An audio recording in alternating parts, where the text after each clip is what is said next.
Halo semuanya, selamat datang di channel yang tidak layak untuk dihina ini. Sebelum kita mulai, atur posisi santainya, seruput kopinya, dan mari kita berkhayal. Sayang, berhentilah memanggil aku Bibi. Panggil saja aku Ibu. Nanti setelah kita kembali ke dunia dewa, aku secara pribadi akan mengajarimu. Sekarang ayo kita ke sektemu dulu, karena sektemu kemungkinan besar memiliki hubungan dengan suku esku, jelas Ying Huan Huan. Kemudian Ying Huan Huan, Mu Suanyin, dan Ling Qingzu pergi setelah makan bersama dengan Qi Er dan yang lainnya. Di rumahnya, Lin Tian juga menemani ibu dan ayah angkatnya mengobrol untuk sementara waktu. Kakak, aku ingin jalan-jalan, ayo temani aku. Ucap Lin Jiali yang sudah beranjak menjadi anak-anak itu. Gadis kecil itu terus menarik-narik lengan Lin Tian, dan itu dia lakukan agar dia bisa diajak bermain oleh Lin Tian keluar. Karena sudah jelas jika dia pergi bersama dengan kakaknya ini, ibu dan ayahnya tidak akan melarangnya. Bukankah kamu ada pelajaran hari ini dengan tetua ke-8? Tanya Lin Tian. Ayolah kak, belajarnya bisa nanti saja. Apakah kakak tidak mau jalan-jalan denganku? Tanya Lin Jiali sambil memasang wajah menyedihkan di hadapan Lin Tian. Kamu ini, baiklah, begini saja. Jika kamu berhasil mempelajari apa yang diajarkan oleh tetua ke-8 kepadamu, maka kakak akan membebaskanmu untuk tidak belajar selama 1 bulan. Bagaimana kalau begitu? Ucap Lin Tian yang tahu kalau adik kecilnya ini tidak ingin belajar. Jadi, dia menggunakan beberapa cara agar adiknya mau belajar. Tentu saja setelah mendengar apa yang dikatakan Lin Tian, itu membuat Lin Jiali bersemangat, karena dia memang sangat menguasai pelajaran yang diberikan kepadanya. Boleh-boleh saja, tapi kakak tidak boleh ingkar janji ya, balas Lin Jiali kepada Lin Tian. Hahaha, tenang saja, kakak tidak akan mengingkari janji kakak. Bahkan jika nanti kamu benar-benar bisa menguasai pelajaranmu itu, kakak akan berikan pedang yang bagus untukmu, balas Lin Tian sambil mencoba menggoda adiknya itu. Yeay, baiklah kalau begitu, aku pergi dulu, ibu, ayah, aku berangkat, ucap Lin Jiali yang terlihat sangat bersemangat. Melihat gadis kecil mereka yang bersemangat itu, Qi Er dan Lin Hao hanya bisa tersenyum sambil menggelengkan kepala mereka. Karena hal yang sulit dilakukan oleh mereka, itu dapat diselesaikan oleh Lin Tian dengan mudah. An Er, bukankah tidak baik kalau terlalu memanjakan Li Er? Tanya Qi Er pada Lin Tian. Hehehe, ibu, biarkan saja. Adik itu jenius. Nanti setelah dia naik ke dunia dewa, maka dia akan tahu. Karena di dunia tempat di mana dia nanti hidup, itu adalah dunia di mana yang kuat dapat bertahan, ucap Lin Tian sambil tersenyum. Tampaknya dia sudah memiliki rencana untuk adik kecilnya itu, tapi saat mereka berada di dunia dewa nanti, Qi Er dan Lin Hao hanya tersenyum, dan mereka lupa kalau anak mereka ini tidak akan melakukan suatu hal tanpa alasan. Itu sudah jelas, kalau semuanya sudah dipersiapkan oleh Lin Tian untuk Lin Jiali. Tidak lama setelah itu, seseorang murid perempuan datang ke rumah Lin Tian, dan mengatakan kalau keluarga Guan ingin menemuinya. Mendengar nama itu, Lin Tian mengangguk dan meminta murid itu untuk memberitahukan kalau dia akan ke sana sebentar lagi. An Er, mungkin kamu sendiri yang harus pergi ke Laut Kematian, karena orang kuat itu ada di sana. Dan kamu jangan lupa, balaskan dendam leluhur tua kita juga, ucap Lin Hao dengan serius kepada Lin Tian. Baiklah ayah, aku akan berbicara dulu, untuk memahami situasi Pulau Kematian dari Guan Xiying dan tetuanya. Balas Lin Tian. Lalu dia pun pergi menemui Guan Xiying dan juga tetua keluarga Guan, yang saat ini sedang menunggunya di sebuah ruangan yang cukup luas dan bagus. Kita bertemu lagi saudari Guan, ucap Lin Tian sambil tersenyum. Salam Tuan Lin, ucap Guan Xiying dengan hormat. Tetua yang di belakangnya juga membungkuk dengan hormat, kepada pemuda yang jelas adalah penguasa dunia biru. Tidak perlu seperti itu di antara kita bukan? Dan buang kata-kata tuan itu saudari Guan. Mari duduk, ucap Lin Tian sambil mempersilahkan keduanya untuk duduk. Kami ingin menjelaskan situasi Pulau Kematian kepada saudara Lin, dan meminta maaf karena tidak bisa memegang janjiku terhadap saudara Lin, desah Guan Xiying. Tetapi di dalam hatinya, dia merasa cukup senang karena Lin Tian masih tidak berubah. Itu tidak masalah. Baiklah, aku akan mendengarkan tentang keadaan Pulau Kematian dari saudari Guan, karena setelah ini aku akan pergi ke sana sendirian, ucap Lin Tian. Guan Xiying mengangguk, karena dia juga tahu kalau Lin Tian sangatlah kuat. Jadi tidak masalah bagi Lin Tian sendirian pergi ke Pulau Kematian, yang sangat berbahaya bagi Guan Xiying maupun keluarganya. Guan Xiying menjelaskan tentang ciri-cirinya, dan bagaimana orang-orang itu bisa muncul di Pulau Kematian saat dia masih di sana. Di saat mendengar cerita Guan Xiying, Lin Tian mengangguk mengerti. Dia juga sudah tahu, kalau orang-orang ini sedang mencari sesuatu. Dan tentu saja, sesuatu tersebut berhubungan dengannya. Baiklah, aku akan ke sana. Orang-orang yang berani menyentuh keluargaku, tentu saja tidak akan lepas dari genggamanku, ucap Lin Tian sambil tersenyum dengan kejam.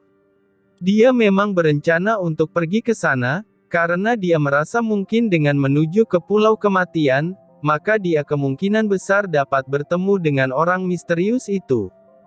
Namun hanya saja, kemungkinan itu tipis sekali untuk terjadi. Baiklah saudari Guan, aku pergi dulu. Katakan kepada yang lain, kalau aku sudah pergi ke Pulau Kematian, ucap Lin Tian sambil berdiri, dan merobek ruang di dekatnya. Pada akhirnya dia pun masuk ke dalam ruang itu di depan mata Guan Xiying, dan tetua keluarga Guan tersebut. Penguasa memang sangat kuat, ucap tetua tersebut. Dia menjadi kuat, itu karena dia memiliki seseorang yang harus dia lindungi. Mungkin dulu tujuanku salah, dan aku harus menemukan jawaban kenapa aku menginginkan kekuatan dan kemudian apa alasannya, ucap Guan Xiying sambil tersenyum. Mungkin seseorang harus memiliki tujuan untuk dapat menentukan arahnya, dan mungkin juga ada yang salah arah, itu pun memang karena mereka menganggap hidup itu mudah atau sombong, karena memiliki keluarga yang kuat ataupun orang tua yang kuat. Bunuh semuanya, ucap Zhao Lu saat melihat ada orang luar, yang memakai pakaian seperti ciri-ciri yang diberikan oleh Lin Tian padanya. Bunuh, teriak pasukan Zhao Lu sambil maju dengan serentak. Siapa mereka? Kenapa kekuatan mereka sangat kuat? Ucap salah satu wanita berpakaian hitam bergambar Phoenix. Aku juga tidak tahu, dan kita harus mundur berkumpul bersama ketua kita, cepat pergi, ucap pria di sampingnya. Semua orang luar itu ingin melarikan diri, tapi sayangnya mereka tidak bisa lari di bawah pengepungan pasukan Zhao Lu. Darah dan mayat pun langsung berjatuhan di sana. Bang bang bang bang bang. Teriakan dari orang luar itu membuat semua ahli dari dunia dewa terkejut, karena mereka juga mempunyai dendam kepada orang-orang tersebut. Karena banyak saudara dan keluarga mereka yang mati dibunuh oleh orang-orang luar itu. Bang! Kami dari Sekte Langit, aku harap kalian bisa menolong kami menyelesaikan tugas dari Tuan kami, ucap Zhao Lu dengan wajah serius, serta mengeluarkan aura yang luar biasa dari tubuhnya. Teriakan dari orang luar itu pun terdengar, dan saat beberapa ahli kuat dari dunia biru melihat hal itu, wajah mereka pun terlihat sangat senang. Itu sudah jelas kalau Sekte Langit telah bertindak, dan mengatasi masalah yang membuat mereka kesusahan seperti ini. Tuan, kalau boleh tahu, kamu dapat perintah dari siapa? Tanya salah satu ahli itu. Dari Tuan kami, Lin Tian. Jika kalian mau, Mari bergabung menghadapi orang-orang luar ini bersama kami, ucap Zhao Lu sambil tersenyum. Apa? Penguasa telah kembali, ucap salah satu ahli itu dengan gembira. Bahkan beberapa ahli yang tadinya sudah terlihat senang, sekarang mereka semakin tambah senang lagi setelah mendengar, kalau ternyata penguasa mereka sendiri yang menurunkan perintah. Di dalam hati mereka, Lin Tian seperti dewa penyelamat dan pelindung. Selama Lin Tian ada, dunia mereka pasti akan terus bersinar dan tidak akan ada yang berani menyentuhnya. Bahkan jika ada orang luar seperti ini yang datang, penguasa mereka pasti dapat membunuhnya dengan mudah. Ayo, kita ikuti saudara-saudara kita dari Sekte Langit. Bunuh musuh kita untuk penguasa kita, ucap ahli kuat di sana. Bunuh musuh untuk penguasa kita. Teriakan yang lainnya terdengar, dan akhirnya mereka terbang mengikuti pasukan Zhao Lu, untuk menyerang semua ahli dari luar tersebut. Zhao Lu yang melihat itu pun tersenyum dan mengangguk puas, dia memang telah mengharapkan hal seperti ini terjadi. Karena dia bisa melihat, kalau Lin Tian memang cocok untuk menjadi seorang kaisar dari alam langit. Hatinya yang tidak sombong, dan memiliki kebaikan serta keadilan yang tinggi. Itulah yang membuat Zhao Lu merasa pantas, jika dia mengabdi kepada sosok seperti itu. Demi kaisar kita, bunuh musuh kita, teriak Zhao Lu lagi kepada pasukannya. Demi kaisar kita, bunuh musuh kita, teriak semua pasukan dan seluruh ahli kuat itu. Mereka maju bersamaan, dan membasmi seluruh orang luar yang telah diperintahkan oleh Lin Tian. Sedangkan di tempat Yue Liandao, bunuh mereka semua, dan jangan sisakan satupun, ucap Yue Liandao yang berada di sebuah kerajaan yang diserang oleh orang luar itu. Itu sudah jelas kalau mereka tidak hanya mencari sesuatu di sini, tapi sudah mulai mencari mangsa seperti yang dikatakan Lin Tian kepadanya. Baik itu wanita maupun pria, mereka semua dibantai, dan mayatnya dihancurkan oleh paviliun bulan milik Yue Liandao tanpa ampun. Mereka terus bergerak, dan menghancurkan semua musuh di sana.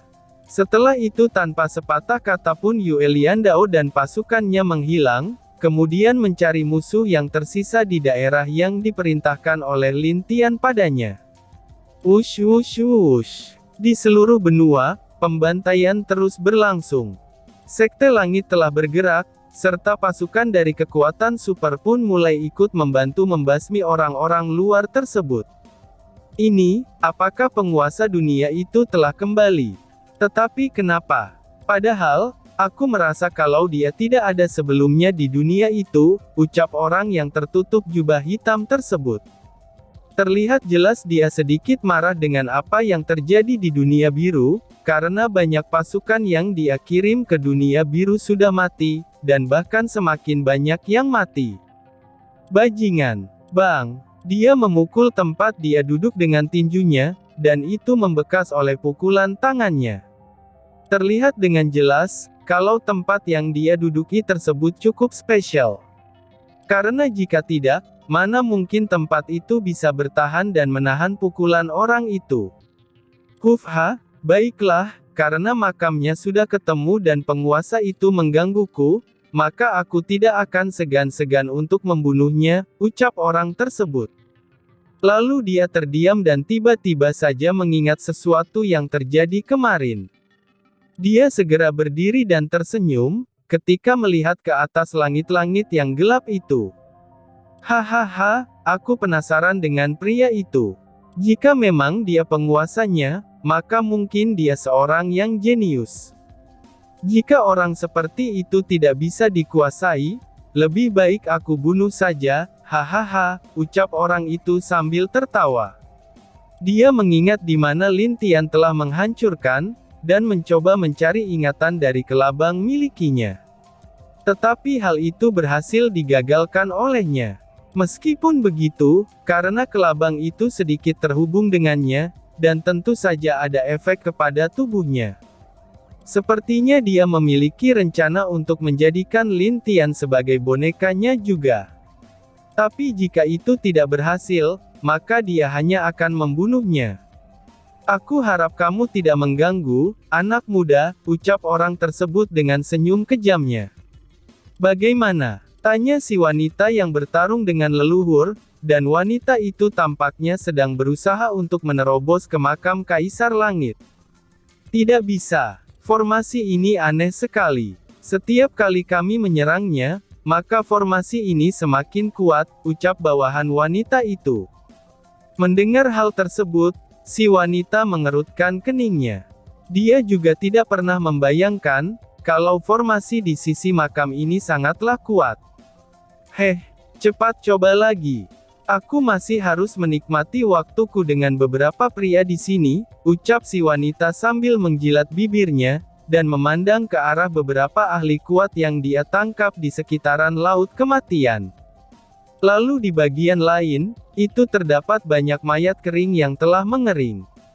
Itu adalah mayat pria, yang energinya disedot habis oleh wanita tersebut. Penguasa kami pasti akan membunuh kalian. Kalian tidak akan bisa hidup lama, ucap salah satu dari pria yang ditahan. Hahaha, penguasamu, seperti apa penguasamu itu? Apakah dia tampan? Jika dia tampan, biarkan aku mencicipinya, balas si wanita tersebut sambil menjilat bibirnya lagi. Ah, teriakan wanita terdengar dari tempat yang tak jauh dari sana. Teriakan itu terdengar sangat menyedihkan, dan itu membuat semua pria yang ditangkap mulai gemetar karena marah. Karena mereka sudah tahu, kalau teriakan itu berasal dari wanita yang ditangkap oleh orang-orang ini. Dan itu sudah jelas, sekarang wanita tersebut dijadikan mangsa oleh pria berpakaian hitam. Bangsat, biadab, kalian akan mati tanpa tanah pemakaman. Penguasa kami tak akan memaafkanmu, teriak pria yang masih muda itu.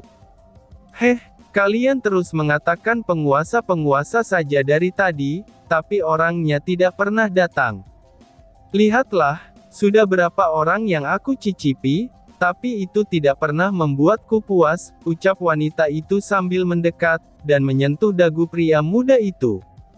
Melihat wajah tegas dan penuh amarah dari pria muda itu, wanita itu semakin tertarik dan membuat hasratnya melambung tinggi. Karena pria muda itu, dia sangat menyukai pria seperti ini. Apalagi saat pria ini berteriak, di saat-saat terakhir dalam hidupnya. Wah, wajahmu terlihat sangat tampan dan juga menggiurkan.